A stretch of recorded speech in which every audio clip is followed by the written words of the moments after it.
What's up, guys? Bradley from Teamlucksak. I'm here to do my Infernity profile, which I probably should have done, I don't know, sometime in the last format. But I never got around to doing it because I still had so much teching. I never had a finished build I was ready to show. Because every week I'd go to the tourneys at my local, and then I'd come back, change some stuff, and I tried everything. I've tried, all the different draw cards from Drag Down to Allure to One Day, all that stuff. And all the different little techs and the traps, all the different monsters, and all the different amounts from 1 to 3 of all these different cards. And I hadn't found that perfect build, and right now I think I've finally got it. And the funny thing is, it's really simple and really almost staple for this deck, because it's not really something, blown out with all these different techs you've never seen. I'm gonna mention a lot of them, but it seems like don't fix it if it's broken, that kind of scenario. So anyways, let's get to the monster count. We play 3 Archfiend, 3 Necromancer, so it's a little stable. 1 Dark Grepher and 1 Armageddon Knight. I know a lot of people like to play 2 of one, 2 of the other, or 2 in 1, 2 in... Yeah. I think this is absolutely the best way to go. I understand the temptation to play 2 Dark Grepher because it is what can make or break a hand sometimes. You can play without it. Armageddon Knight's, in my opinion, is like right under. It's not like that much worse, and Grepher isn't that much better. It's just the situation. You don't always want to have one, you don't always want to have the other. If you have them, the worst part probably is having both of them. That's probably the reason you shouldn't play 2 Grepher or 2 Armageddon Knight. You don't want to have both of them at the same time, because you have to dish the Armageddon Knight with the Grepher if you want to go aggro and get your whole field set up, which isn't really that fun, but if you have to do it, you have to do it. But anyway, so yeah, I think you should just play 1 and 1. We've got 2 Summoner Monk. For some reason there was talk in getting rid of this among Infernity players. I never got that. It's absolutely needed. It makes this deck so much faster and so much more consistent. I would never get the temptation to get rid of it. Probably the one count I'm playing that most people would disagree with is 3 Street Patrol. You can't play any less, in my opinion. Like, if you want to do well consistently, you have to play 3. And I think this has to go with the more you play the deck, the better you are with 3. To newer players, I wouldn't recommend this because they might misuse them. And yes, you can banish a Street Patrol to summon a Street Patrol. It's not that big of a sin. You can also summon a Clue. It's there's certain things that players feel like they should never do for embarrassment or pride. But yeah, you can play 3 Street Patrol, no problem. You really should. It'll give you more. It'll give you more plays. Like they'll go on longer. Your level chains, it'll make more use of them. And it's a 21 beater under Labyrinth. It'll make your instant fusions more consistently available and usable. There's really no reason not to run 3. And Eris, new stuff, makes the deck better, makes it a lot less linear. So you can go Armageddon Knight, ditch Eris, search Archfiend, instant fusion, make Revolval Chain, push your Patrol Grave, and you've got just simple little combos. Makes the deck so much less linear. It's so much better. So yeah, the monster count's 14. And I know that a lot of people might say 3 Street Patrol make it inconsistent and cloggy. It really doesn't. I mean, you might, if you can just set it, you might just go, conservative, which I wouldn't really recommend going conservative with this deck right now, because you want to overwhelm your opponent with advantage, but if you have to, you have to. Alright, for the spells, we play, for the one-ofs, 1 Launcher, staple, 1 Labyrinth. I searched it out with Eris, makes the OTKs a lot more consistent. You don't have to put 5 monsters, instead you can put 4 on the field. It's just all around better card. It acts as a transmodify. Foolish Burial, obviously. And because Grepher and Armageddon Knight are so great, Rhoda, 1 transmodify, it's all you need. Since it's not a combo piece in terms of you need it to win, it's just a win more card. You should only run 1 of it. Otherwise no clog. So yeah, this is the one-ofs. Then we play 2 Instant Fusion. For the longest time, I had this debate inside me. It's a really big internal debate whether to run 1, 2, or 3. I tried 3 for a really long time, and I ran, I can't remember the warrior's name, he's level 4. And then I also ran Excalibur, I was trying that kind of build. Didn't really work out. And then I was also trying 1, and I thought, for a while, I was like, oh, this is great. But then you can't really complain because you don't need it to win. It's almost like Transmodify. You run 1, you can't really complain about not seeing it. With Instant Fusion, I noticed there's those hands, and all Infernity players know what I'm talking about, where you draw Street Patrol, Necromancer, and a bunch of back row. And you can't do anything with that hand. It's literally no plays. Instant Fusion seems to be the one card that'll change that. Because you can just, you can do the math. Street Patrol plus Instant Fusion plus Necromancer means a really good field setup. So it seemed like 2 is just the best number, because you don't need it to go off, but it makes your more clogging is that much better. Alright. Next, after all the draw cards I've tested, take Upstarts, Drag Downs, Dark World Dealings, Allure of Darkness, all of those, 3 Upstart ended up being the best. I tried a build where I took out the 3 Upstart, put in Allure of Darkness, DDR, and just a trap card. And the Allure of Darkness and the DDR had a lot of synergy because this deck banishes a lot more than you realize with the 3 breaks, or 2 breaks, whatever amount of breaks you run, break in general, Street Patrol, Palabyrinth once per turn. It banishes a lot, so I thought, DDR and then Allure would add to the DDR's consistency. But then I felt more comfortable with the 3 Upstarts. I know it's really, you never really know, unless you're drawn to a huge combo piece, whether Upstarts actually giving you game or not. But life points you really never have to worry about because deck OTK so consistently. But yeah, it just seemed like after all the draw cards I tried, 3 Upstart just ended up being the best and the safest way to go. And then for just staples, Book of Moon, it's too good this format. Kills this deck for sure. Put an Archstream face down. Yeah, I think it's too good. And then because you want your combos to go off and 2 decks rely on continuous spells and traps, MST at 3. So yeah, that's 14 spells. Now for the trap lineup. 3 barrier, and as I mentioned previously, 3 break. I think this is the absolute best way to go. At one point, I've thought about, I'd say, actually, let me just take these out, because you're not going to debate 3 barrier, it's too good. For break, though, this is one of those cards where it seems like no matter whose build you're looking at, it's never really the same. I've tried 1, didn't like it at all, because you're going to keep searching. It's also just a really easy 1-for-1. I've tried 2.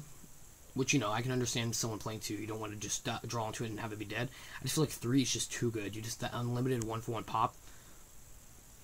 In my opinion, it's just too great. Popping back row. Acts as like 3 more MSDs. Like in end phase. It's so good. So yeah, I think 3 is absolutely mandatory. Next, probably the one card people could consider tech, I guess, would be 7 tools.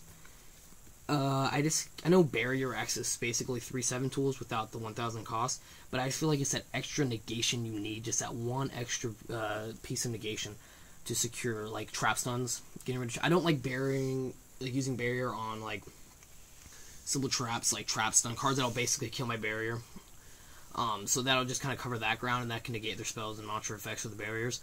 So yeah, I can negate like trap stuns, other 7 tools that will negate your barriers, because it seems like a lot of decks are playing this, especially Gear.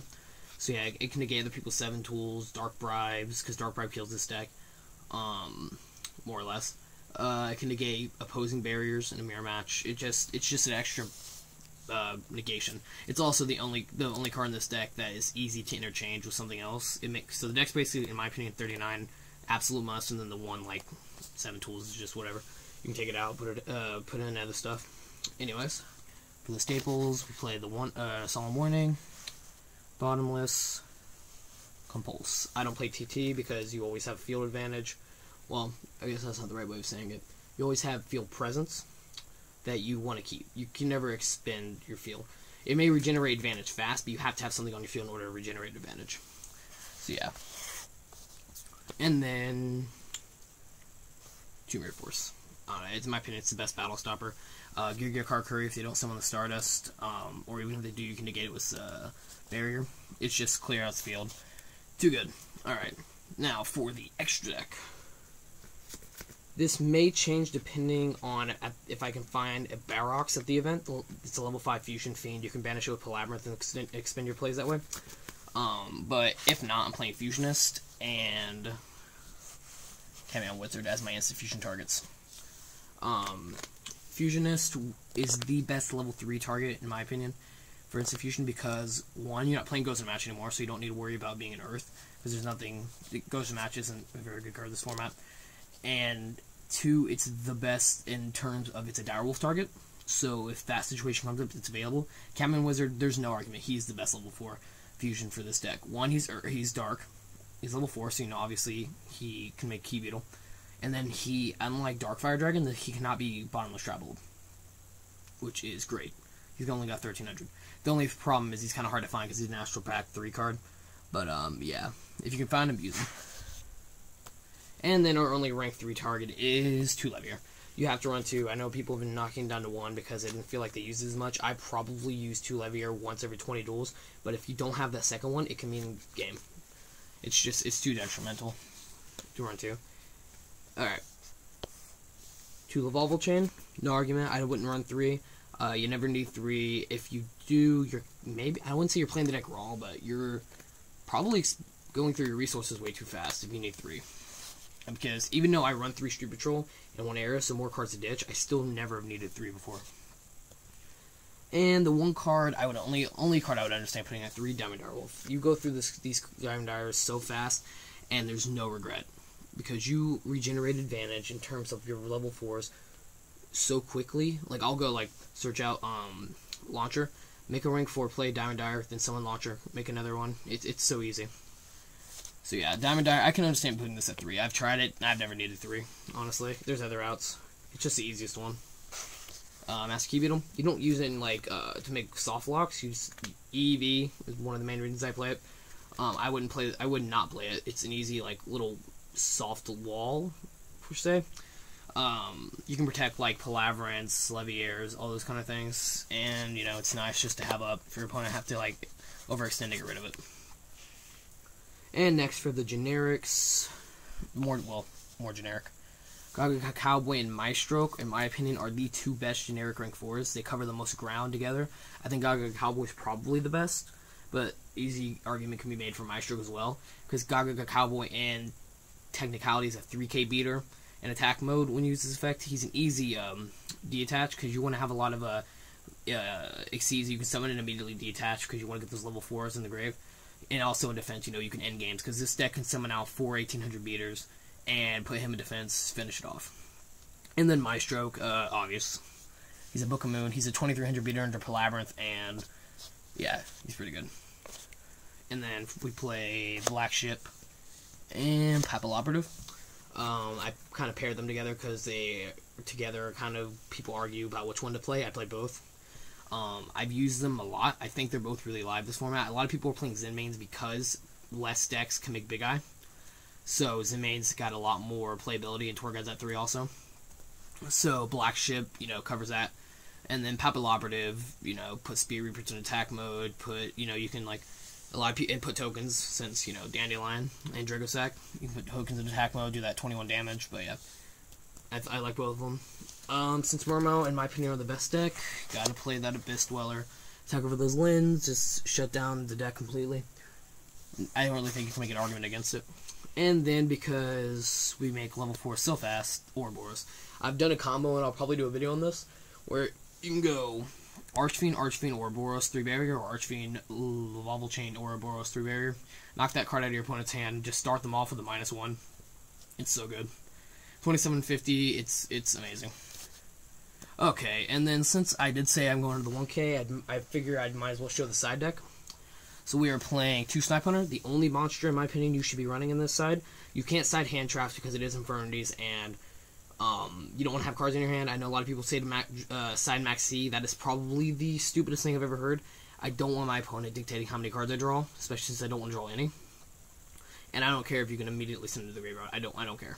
It's a waste of space. So yeah, 2 Snipe Hunter, it's amazing. It's a Fiend, level 4. It has synergy with the deck. You can get it out with Summoner Monks really fast, so it's not, you don't have to worry about drawing it all the time. It's amazing. The one side I'd say is almost considered techie, because it's not like many people are going to be siding this. Soul Release, it's amazing, this format, honestly. Name a contender for meta that this doesn't hurt in some way. Evil Swarms and Stellars, even. You know, you can kill their Ouroboros, what am I talking about? You can kill their Sombres and I can't remember his name. Yeah, you know what I'm talking about. But you can kill them, even their effects, and that's probably the least amount of damage. And Geargia, because you can shut down their Accelerator. Like they can't surge off or get anything out of the grave with Accelerator. And then as far as it goes, like how much it can hurt, Mermail is amazing. Shut down their gun, so you can get rid of all their level 7, so gun's not live. You can get rid of their 1 title. You can get rid of Lens, anything they can regenerate to get lots and lots of advantage. You can banish that. And then Boojin, banish all their Boojingis, or however you would say it. And, you know, I think, yeah, pretty much hurts almost every deck. I wouldn't side it against every deck, but it hurts almost every deck. So these are my only sides for going second, because they're the only sponsors and spells I run. So yeah, you gotta have at least something for going second. And now for my traps. 1 EV, I mean, Prophecy is still a deck, even with 1 Fate. And, you know, covers the deck very well. 2 Deck Devi, it's amazing. Get some Mermouths and Ghost Tricks and Geargia and everything. See, oh, except for Bujin. Does nothing to Bujin almost. Divine Wrath. This is the one card that I was debating for a really long time. I love the card. In theory, it's amazing. This is a discard outlet. It's the, and, you know, people would say it's a -1, but so is Valor, technically. So, I really don't think going -1 is that bad when you're stopping your opponent from going +5. In terms of, like, spellbooks. And the Divine Wrath of Blue Boys, shut them down to an extent. Alright. So, yeah, Divine Wrath for a long time I was going to not run it. Then I decided, you know, it's too good. I just can't get rid of it. And then Rule 3 Light Imprisoning, in my opinion, it's mandatory. The only card in your site, and I mean your extra hurts, is Papilloperative. So, you know, oh well. But you can't say that you're good against, you have a good matchup against Agents, Constellars, what was the other one? Bujin and Lysorn. You can't say you have an amazing matchup against all 4 of those, because that's pretty much impossible, since they're 100% different, for the most part. Against, you know, Constellars, they can't operate under it. Against Lysorn, they can't operate. Agents, to an extent, pretty much can't operate. And, what was the other one? Yeah, I can't remember. But yeah, they pretty much, those decks pretty much are shut down under it. And I think 3 is amazing because I have to get to it. And then my favorite side, probably the best side, 3 Dust Tornado. It's being able to set it turn 1 and killing Fire Fist, killing, not Lysorn, but Mermail, everything that needs something like set up by setting or activating continuous spells or traps, it's too good. But yeah, that's my side, and that's the deck. So guys, go ahead and comment, subscribe, favorite, like, and if you see us at the 1K, say hello. This is Bradley from Teamlucksak, signing out.